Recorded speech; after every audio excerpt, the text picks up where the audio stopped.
Balima Anyokma, très urgent. Balima bien mercredi 8 octobre 2025. Balima Malien, ko siterni ba dende dona Mali kono. Malien amena révélation ke ode kambi. Ko siterni keme saba orte Mali ortem ko siterni keme saba dona Mali kono. Uka virement dogo ko siterni keme duru. Dogo ko siterni keme fla ani biduru. Mais Mali yere télévision so e mu fo. Ko siterni keme saba ko de duna ni ma fili de nye mu sebeni. Ko siterni keme saba ko nana Mali kono. Malion mama biga jamana fe ni here nana ikanga nisonjia. Ne siterni nisonjara. Mais mena révélation de fanyana. Ambe Alassane Dramane Ouattara fu. Malion. Ambe Alassane Ouattara fu. Anye information no fana soroko ataki do kara kaisara la yaro ne a video ninke. Ngwa Mali Assimi Goïta ka force spéciale ma keme nani blaka katanga siterni dentan escorté au combat à vidéo be a mettre la ka vidéo iraoula. Mais ambe Alassane Ouattara fu. Malien ijugo zonza chokoto afokat lokajan. Côte d'Ivoire dan deme wala sanga anga siterni ni mu irala. Mali télé la. Mali siterni fenfe irala. Côte d'Ivoire siterni bala, Mali siterni bala. Côte d'Ivoire autorité mogo ol de Côte d'Ivoire strasu déployer ay kuma ina mede Malien mun kera mena fonyana di quoi Côte d'Ivoire strasu uyan deme ka da fo nyefe katla kasiki kata Côte d'Ivoire strasu ye Mali deme kani sécuriser abo kalama Malien chamanto do uma do fo bamako de Côte d'Ivoire strasu do fo bamako de ou dans un niveau de la uyan deme ka escorter kananui mais ame mou fo Malien nyana Mali autorité mo ay communiquer ke akunanga Alassane Ouattara fu ni ya danema aye erreur folo mi ke akunanga siterni na jara Malien ni mais akunanga siterni filmé akunba dugo Malien ka essence sur Malien mo te publicité là quoi Malien mo be ni essence ke ni be amase au kata télé la coessence benasoro na be déjà aya dogo parce que ani mogo munu be kelela on appelle ça la guerre asymétrique na we siternu photo ira ko siterni dona on ne munu ganga ta Côte d'Ivoire no lu be siki ta Côte d'Ivoire botla kulu attaquer srala ne bula kunga ke sutura la bon aba esa bile jara ka mogo be ta Côte d'Ivoire sra fana geleya mogo bulu sa ne bula kunga ke sutura la mais ayira sisa nama nya kai siterni bora Côte d'Ivoire da kunga Alassane Ouattara fu normalement akunga Alassane Ouattara fu nene Alassane Ouattara ka kilnata utikilingi aishi mais tiera ni kokera wallahi hali kafiri na nyuma yake afu viromani febebe ka boka Alassane Ouattara dogoya amanga fe Alassane mablende fo na Alassane yere ko kana ma fo na Alassane ko do kana de horo nyala mama be kibe transition kono imanga do fo Alassane Ouattara mabli fo na Alassane Ouattara yere ko do kana de mo fo de mais ambe worna ko bi kele be diabi tie Côte d'Ivoire ande be de Côte d'Ivoire so faru be sara Mali no fe mais nous munu fle jamane nguna horo ntere ibi yere fa nunu ye Assimi Goïta nunu betla ki janfa wallahi Alassane Ouattara kanga fu anaka soro ne segu tungara ka aknatani Alassane Ouattara tategelenge Alassane Ouattara kanga fu wallahi billahi kanga fu uyande me goyi wala uyande me uyan sutura yere di ne kene ni sonjara ne siternu ni mais ay erreur flamunke aw kuma nga siterni nun filmer wala kuma nga filmer parce que nous mo gongo kube sikinga taka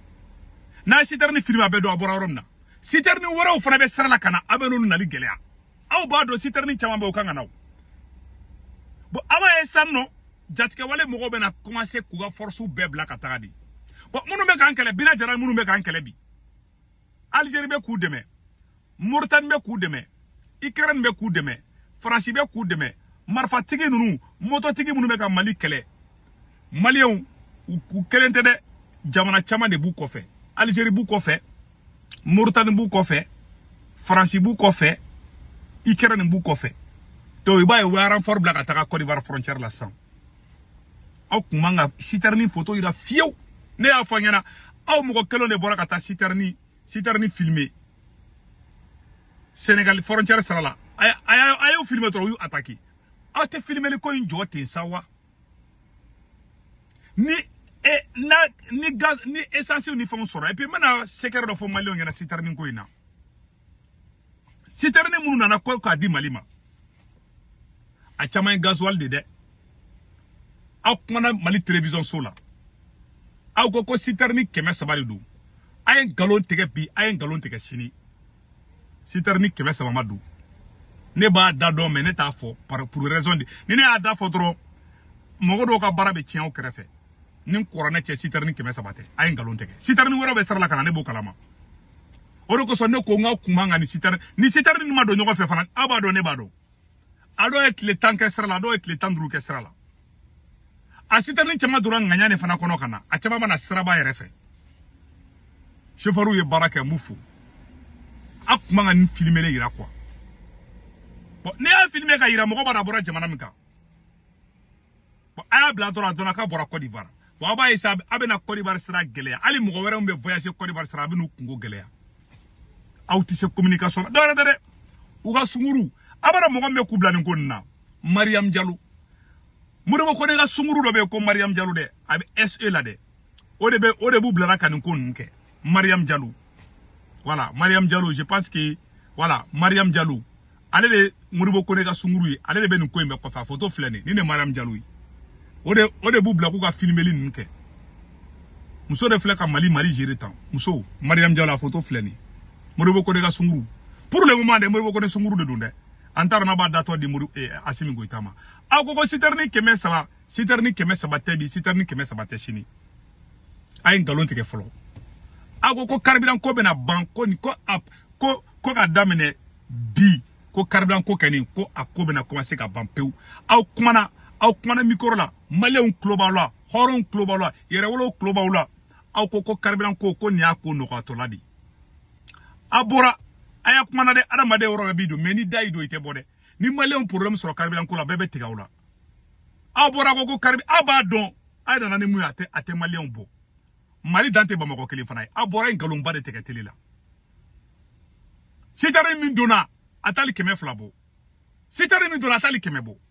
wallahi ni Ala cɛ u ye nkalon tigɛ ko 300 hali an bɛ yɔrɔ na bi dɔw bɛ sara la ka na a kun t'a to citerne dɔw bɛ sara la ka na o peut-être a bɛ se ka dɔw bɛ don bi u bɛ sini mais aw bɛ ka citerne dɔ don cogo min fo ka diɲɛ wuli en tant que blociste de bɛ yen n bɛ fɛ maliyɛn bɛɛ ka nin yɔrɔ lajɛ en tant que jatigɛ wale mɔgɔ de kɛlen bɛ ka taa sira tigɛ crise carburant a tɛ ban Mali kɔnɔ aw kana da dɛ a ye avion ta ka taga carburant ta ka nana ye maliyɛnw tɛ se satisfait tant que sira bɛ tigɛlen don tant que aw bɛ ka don n'a kelen-kelenni na a ta citerne min yɛrɛ bɛ maliyɛnw c'est à dire que maliyɛnw yɛrɛ ka dose yɛrɛ ye mun ye n bɛna je pense que a fɛn bɛɛ sɛbɛnnen filɛ n bolo yɔrɔ la n bɛna bɛɛ lajɛlen kalan maliyɛn bɛɛ lajɛlen ka bɛn fɔlɔ voilà pour que maliyɛnw ka se ka satisfait yɛrɛ fɛn na carburant na a b'a dɔn maliyɛnw mago bɛ joli la ok a sɛbɛnnen filɛ yɔrɔ la Sambou Sissoko d'a bila quoi ko il faut environ 400 à 500 camions par jour pour satisfaire la demande nationale c'est-à-dire que Mali mago bɛ citerne 400 ka se 500 ma don o don a y'a lamɛn dɛ don o don ka taa citerne 400 ka se citerne 500 ma Mali mago b'o de la walasa maliyɛnw ka se ka satisfait Mali mago bɛ citerne 500 de la don o don aw ko 300 non seulement a ye nkalon tigɛ 300 tɛ aw b'a dɔn 500 a ye mun yira a tɛ tɛmɛ sini kan fo ka taa ni semaine baara bɛ jɔ bon aw bɔra ka assurance di aw ni Bina Jara ma bɛn ko la aw b'a dɔn aw bɛ ka don n'a ye cogoya min na hali Asimi Goïta y'a ka force spéciale mɔgɔ 400 de bila ka taa Sénégal frontière la citerne den tan dɔrɔn nɔfɛ jatigɛ wale mɔgɔw ya n'u y'o karila ɲɔgɔn na ye u sera ka citerne 4 dɔrɔn de sɔrɔ a bɛɛ video filɛ n bɛna a bɛɛ yira u la u bɛ ka fɛn fɛn fɔ n'a bɛɛ nkalon bilahi talahi c'est à dire que ni jamana sera yɔrɔ dɔ la a ye tiɲɛ fɔ jamanadenw ɲɛna a yɔrɔ sɛbɛnnen filɛ yɔrɔ la dɛ un violent affrontement dans la région de Kayes aujourd'hui entre les forces spéciales Assimi Goïta ka force spéciale mogo uni jatika wale mogo nya vidéo ke mais a filmu ayala de combat et non abina fo ameka Hollywood filmu ne fle ayala de combat mi kera Mali siterni woro de perdi anga janga la je siterni temps Assimi Goïta ka force spéciale mogo bla kata siterni temps no fe mo sera ka do nandrondi alo ere fona ma se bomako de anga janga woro la ja a vidéo fle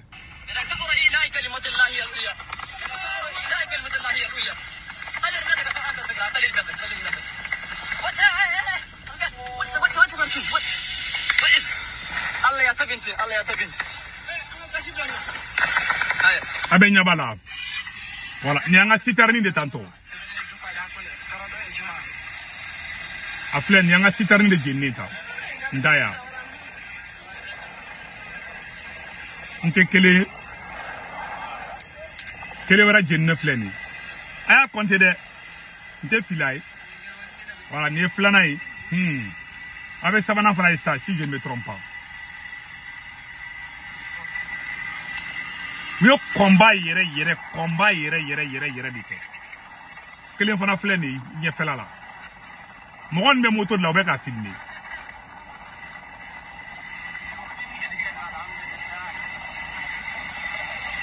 Voilà. Voilà.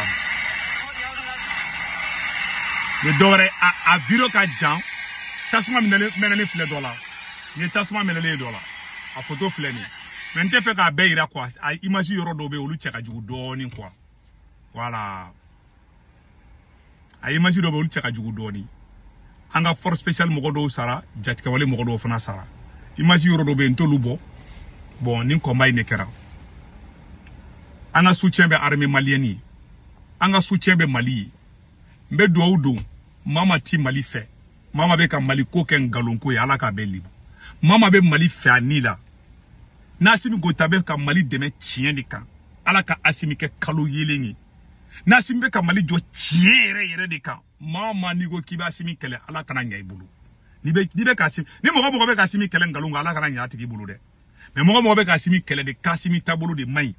Ala ede masaka masai. Ika ulu ke kalo yele be ka nyabu fe. Na Assimi be ka Mali jo tien kan. Ala ka Assimi sangorota. Ala ka barga do Assimi na be ka Mali jo tien kan de. Mais na be ka jon galunde ka. Ala kana sutara ala ka libu beka foko amina arabi ode yere wulu duwa wi ante moko kula